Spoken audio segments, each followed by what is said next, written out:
বন্ধুরা ঢাকাটা খুলে দিলাম। পেঁয়াজটা দেখছি ভাজা হয়ে গেছে, লাল লাল হয়ে গেছে। এখন টমেটোটা দিয়ে দেবো।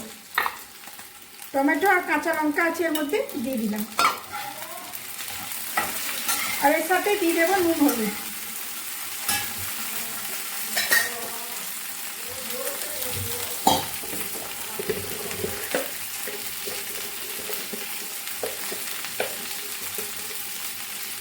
এখানে দিয়ে দিলাম নুন হলুদ দিয়ে দিলাম। আর একটু ঝোল ঝোল থাকবে তাই একটু নুন দিয়ে দিলাম। কই মাছের ঝোল হবে। আর এখানে দিয়ে দেবো আদা জিরে বাটা। এখানে আদা জিরে বেটে রেখেছি, দিয়ে দিলাম। সামান্য একটু জল দিয়ে দেবো।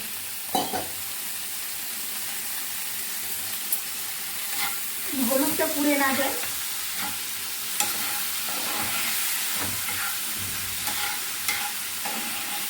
আবার এখন ঢাকা দিয়ে রেখে দেবো। পেঁয়াজ টমেটোটা গলে যাবে, একটু সেদ্ধ হবে, ওই জন্য এখন আবার ঢাকা দিয়ে দেবো। নমস্কার বন্ধুরা, আজকে নিয়ে এসেছি কই মাছ। এই যে এখানে ধুয়ে পরিষ্কার করে হলুদ মাখিয়ে নিয়ে এসেছি এখানে কই মাছ। আর এখানে কড়াই গরম হয়ে গেছে, এখন তেল দিয়ে দিচ্ছি। সরষের তেল দিয়ে দিচ্ছি।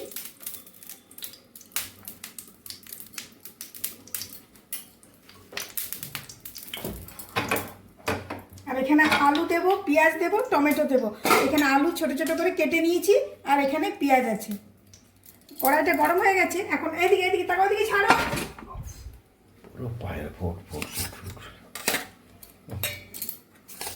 এখন মাছগুলো ভেজে নেব।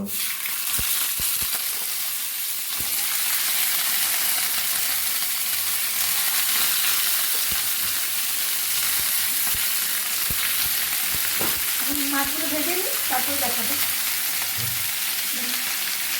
বন্ধুরা এই মাছটা এখন ভাজা হয়ে গেছে, মাছটা এখন তুলে নিচ্ছি।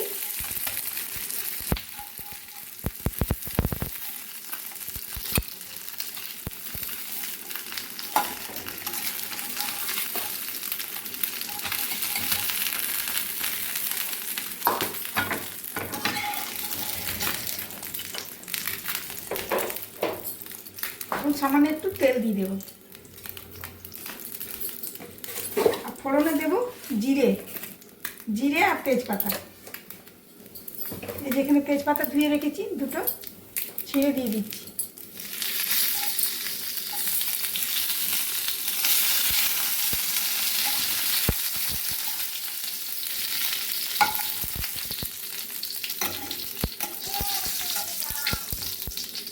এখন পেঁয়াজটা দিয়ে দেবো।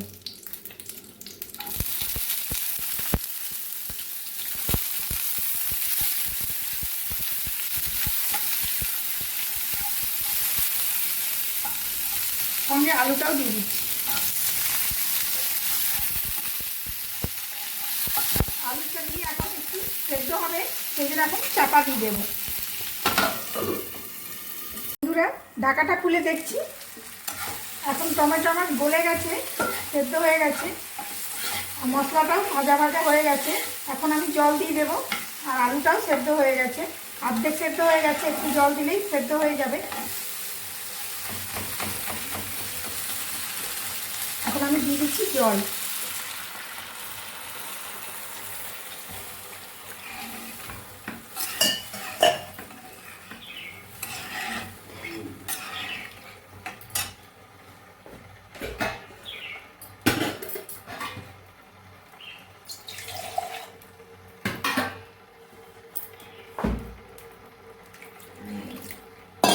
জলটা দিয়ে দিলাম, আর সাথে মাছটাও দিয়ে দেবো।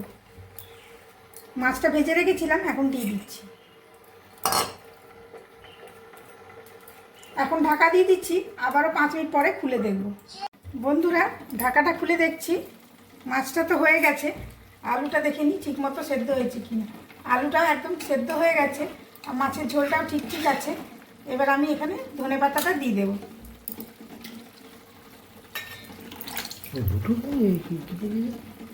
দুবেলা দুটো।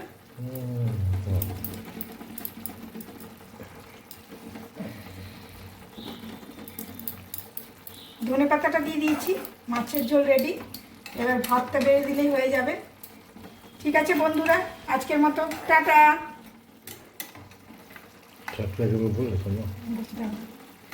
বন্ধুরা একটা লাইক কমেন্ট শেয়ার করে দেবেন, আর চ্যানেলটি ভালো লাগলে সাবস্ক্রাইব করে দেবেন।